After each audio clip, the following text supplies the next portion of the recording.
Lors du grand repas de réveillon de Noël, ma mère a levé son verre et a dit « Portons un toast au seul de nos enfants qui nous rend vraiment fiers ». Tout le monde s'est tourné vers ma sœur, Claire, en applaudissant, alors que ma propre chaise n'était même pas correctement installée à table. Je me suis levée, j'ai pris une grande inspiration et j'ai dit « Merci de l'avoir enfin dit tout haut ». Je me suis dirigée vers la porte, mais je me suis arrêtée net quand mon père a commencé à paniquer. Moi, Julien, 32 ans, j'avais toujours su quelle était ma place exacte au sein de ma famille, mais l'entendre ainsi, formulé si explicitement lors du réveillon, c'était comme recevoir un coup de poing en plein estomac de la part de quelqu'un en qui on a toute confiance. Le pire, ce n'était même pas les mots en eux-mêmes, c'était de voir tout le monde acquiescer de la tête comme s'ils attendaient depuis des années que quelqu'un finisse par le dire. J'avais fait 3 heures de route pour venir, comme chaque année depuis la fin de mes études à l'IUT. Comme chaque année, j'étais entrée dans cette maison de province en espérant que les choses soient peut-être différentes cette fois-ci. L'odeur de la dinde au marron et du gratin dauphinois aurait dû être accueillante, mais elle me rappelait seulement chaque fête où j'étais restée à la table des enfants bien après l'âge requis, chaque matin de Noël où la pile de cadeaux de ma sœur éclipsait la mienne. Chaque anniversaire où la célébration semblait être une simple formalité oubliée. Ma sœur était arrivée la veille avec son mari, Nicolas, et leurs 2 enfants. Elle avait été l'enfant prodige dès la naissance, major de sa promotion, diplômée d'une grande école de droit à Paris, mariée à un chirurgien, elle leur avait donné les petits-enfants qu'ils avaient toujours voulu. J'étais l'accident arrivé 5 ans plus tard, celui qui avait galéré pour obtenir un modeste BTS, celui qui travaillait dans la maintenance informatique au lieu d'avoir une vraie carrière prestigieuse, celui qui était toujours célibataire à 32 ans parce qu'apparemment, je n'avais toujours pas compris comment être digne d'être aimé. En entrant dans la salle à manger, j'ai tout de suite remarqué que quelque chose clochait. La table était dressée pour 8 personnes, mais nous étions 9. J'ai compté à nouveau, mes parents, ma sœur et sa famille de 4, mon oncle qui venait toujours seul de Lyon, et moi. 9 personnes, 8 couverts. J'ai demandé à maman où je devais m'asseoir, en essayant de garder un ton léger, et elle a semblé déstabilisée un instant avant de suggérer que je prenne une chaise pliante de la cuisine pour me faufiler quelque part. Ma sœur était déjà assise à ce qui était d'habitude ma place, faisant sauter son plus jeune sur ses genoux pendant que son mari découpait la volaille comme s'il était le maître des lieux. La chaise de cuisine que j'ai apportée ne s'accordait pas du tout avec le reste du mobilier, elle était plus basse, bancale, et me donnait l'impression d'avoir à nouveau 12 ans, suppliant pour m'asseoir avec les adultes. Je me suis glissée entre mon oncle et le mur, mes genoux cognant contre le pied de la table à chaque mouvement. La conversation coulait autour de moi comme si je n'existais pas, ma sœur parlait de sa promotion dans son cabinet d'avocat international, son mari discutait de sa dernière publication médicale et mes parents buvaient littéralement leurs paroles. Quand mon oncle m'a demandé ce que je devenais, j'ai mentionné ma récente promotion, le fait que j'étais devenue chef d'équipe pour nos plus gros clients, un poste pour lequel je travaillais dur depuis 2 ans. Mais mon père a simplement hoché la tête distraitement avant de ramener immédiatement la conversation sur la dernière victoire juridique de ma sœur. Ma mère a renchéri sur leur immense fierté, disant qu'elle avait toujours su que Claire était destinée à de grandes choses. Je suis restée là à pousser mes légumes dans mon assiette, me demandant pourquoi je continuais à infliger cela. Le moment où tout a basculé est arrivé au dessert, ma mère s'est levée avec son verre de vin, les joues un peu rouges à cause de la bouteille entamée plus tôt, s'est raclé la gorge et a annoncé qu'elle voulait porter un toast. Ma sœur avait l'air ravie mais surprise, pensant probablement que c'était un geste doux mais inutile, puis ma mère a levé son verre plus haut et a prononcé les mots qui allaient résonner dans ma tête pendant des mois, elle voulait porter un toast au seul enfant qui les avait vraiment rendus fiers. Sa voix était chaleureuse et pleine d'une affection sincère alors qu'elle regardait directement ma sœur, et la pièce a immédiatement éclaté en applaudissements. Mon oncle a applaudi avec enthousiasme, mon beau-frère a levé son propre verre avec un sourire fier, et même les enfants ont suivi le mouvement parce que tout le monde le faisait. Ma sœur a rougi en protestant que ce n'était pas nécessaire, mais elle rayonnait littéralement sous la tension. J'étais assis là, les mains sur les genoux, avec l'impression d'avoir été purement et simplement effacé de l'existence, pas seulement ignoré, mais totalement éliminé. La chaise manquante prenait soudain tout son sens. J'étais l'erreur qu'ils essayaient de corriger depuis 32 ans. Quelque chose a alors lâché en moi, ce n'était pas de la colère pure, mais une sorte de clarté glaciale que je n'avais jamais ressentie auparavant.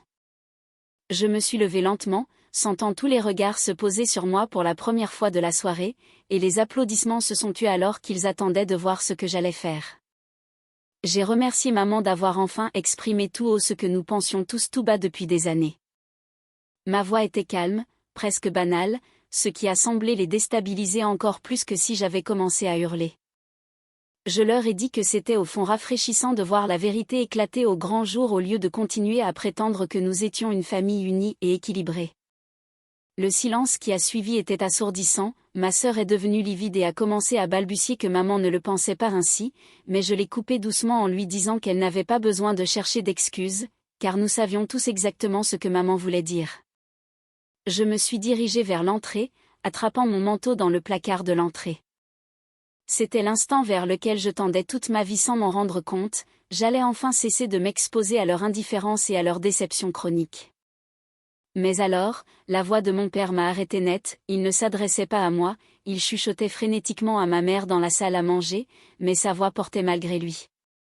Il lui demandait si elle se souvenait de ce que je leur avais confié au dernier Noël concernant mon contrat de prévoyance et mon assurance vie au travail, celle où je les avais désignés comme bénéficiaires parce que je n'avais personne d'autre dans ma vie.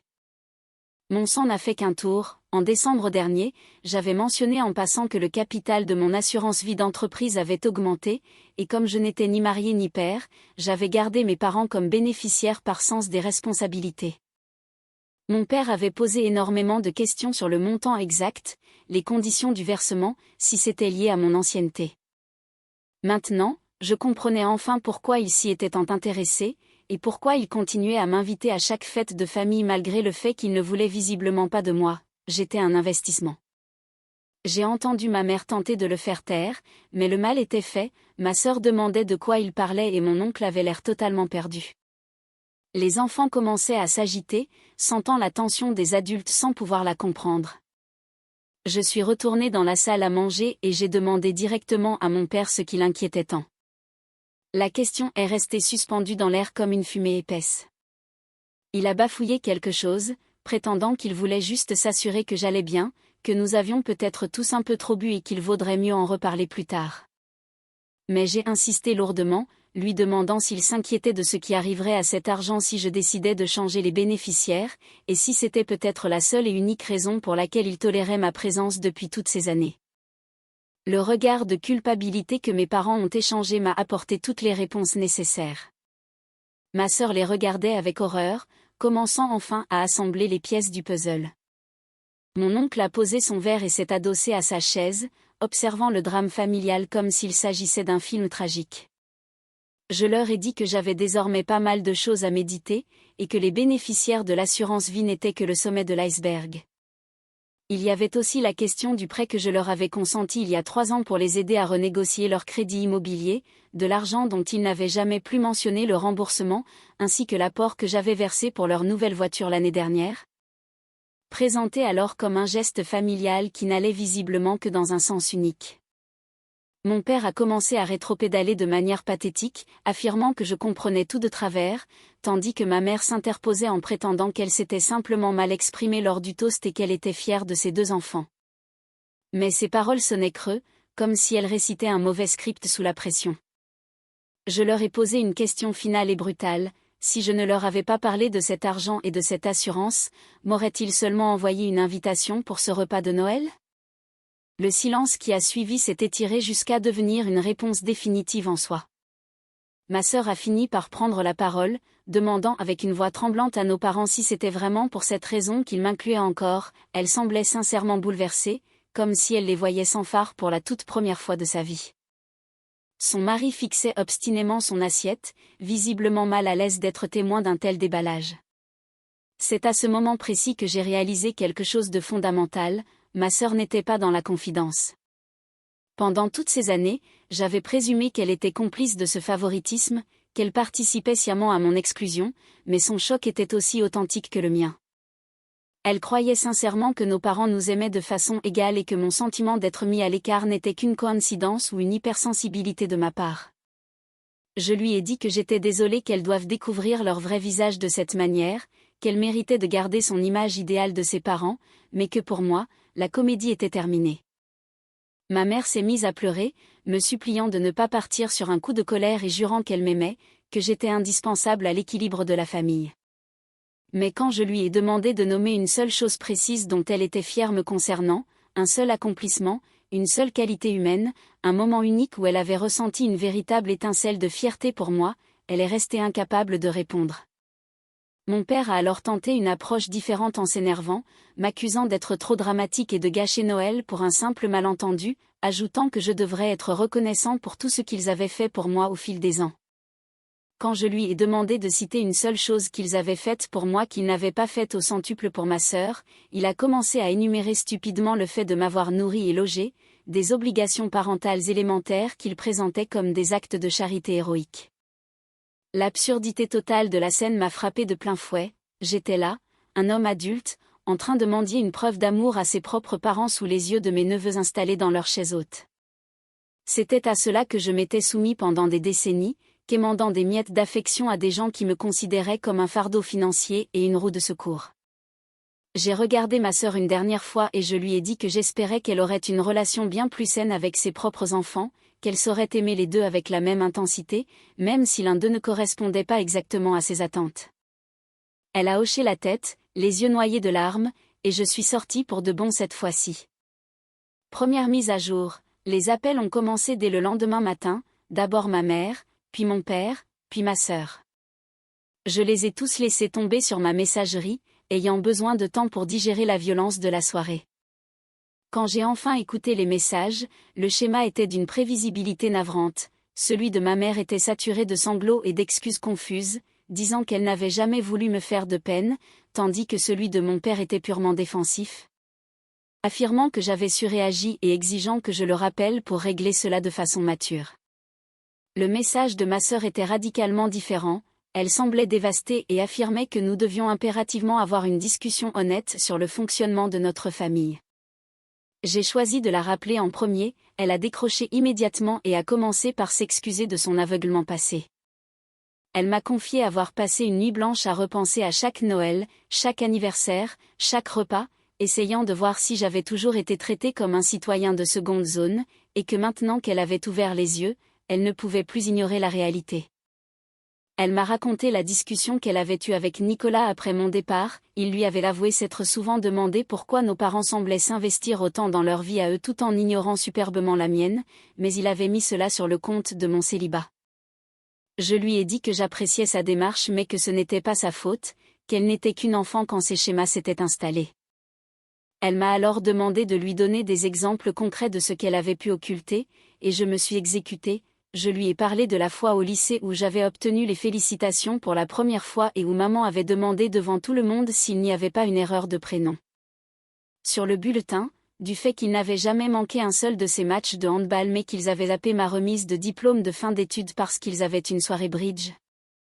Ou encore de l'apport qu'il lui avait offert pour sa maison tout en me refusant un petit prêt pour ma première voiture au nom de la responsabilité financière. Plus je parlais, plus son silence se faisait pesant. Elle a fini par admettre qu'elle se souvenait de certains faits, mais qu'elle leur avait toujours trouvé des justifications commodes, pensant qu'ils étaient simplement plus exigeants avec moi parce que j'étais le fils ou le plus jeune. Elle n'avait jamais envisagé l'hypothèse qu'ils s'intéressaient tout simplement moins à moi. Elle m'a ensuite interrogé sur l'assurance vie, et je lui ai répondu honnêtement que j'hésitais entre tout changer immédiatement par colère ou prendre le temps d'agir de façon plus réfléchie. À la fin de notre échange, elle pleurait de nouveau, s'en voulant d'avoir été la favorite sans jamais remettre en question ce privilège.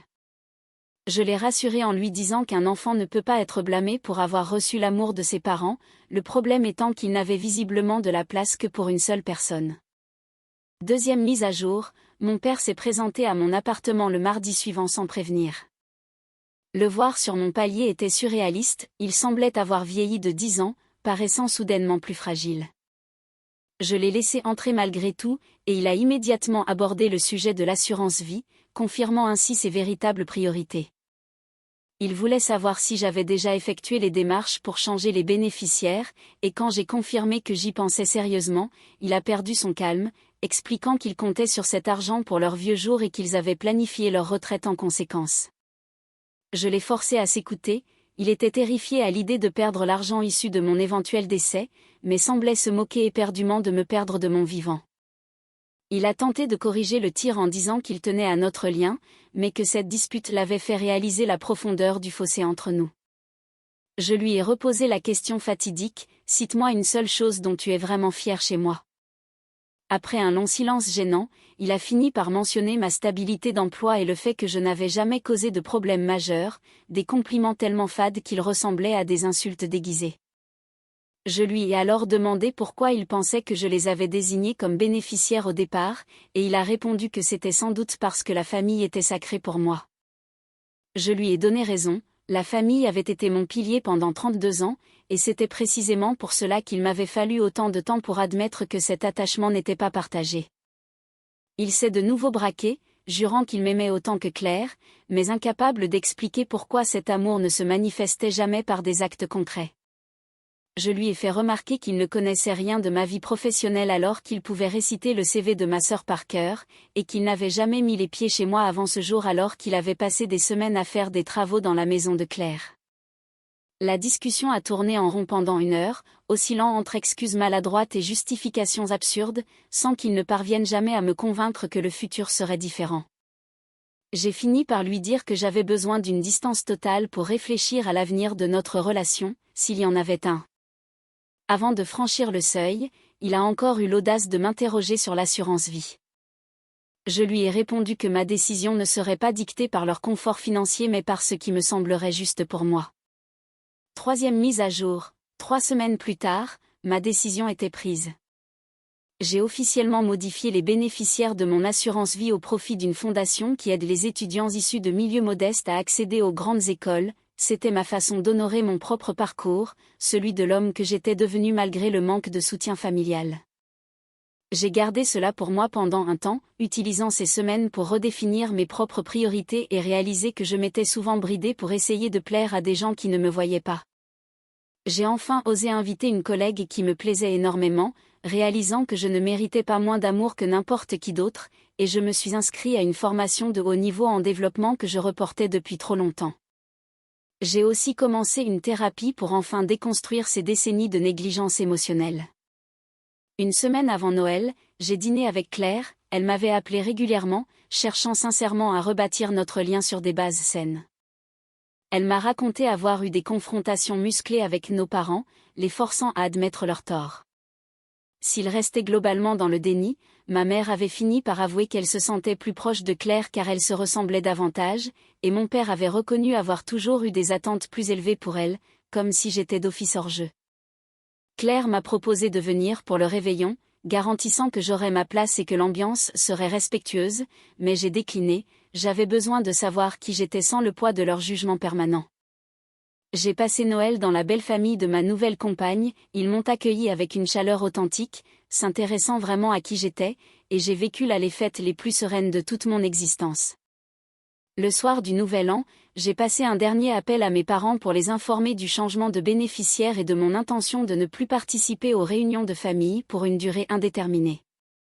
Ma mère a fondu en larmes et mon père a éclaté de colère, mais je suis restée d'un calme olympien, leur expliquant que s'ils souhaitaient un jour construire une relation basée sur l'affection réelle et non sur l'intérêt financier ou le devoir, ils savaient comment me joindre. J'ai ajouté que j'espérais qu'ils apprendraient à aimer Claire pour la femme qu'elle est, et non comme un simple trophée validant leur parentalité. La conversation a été courte car tout avait été dit.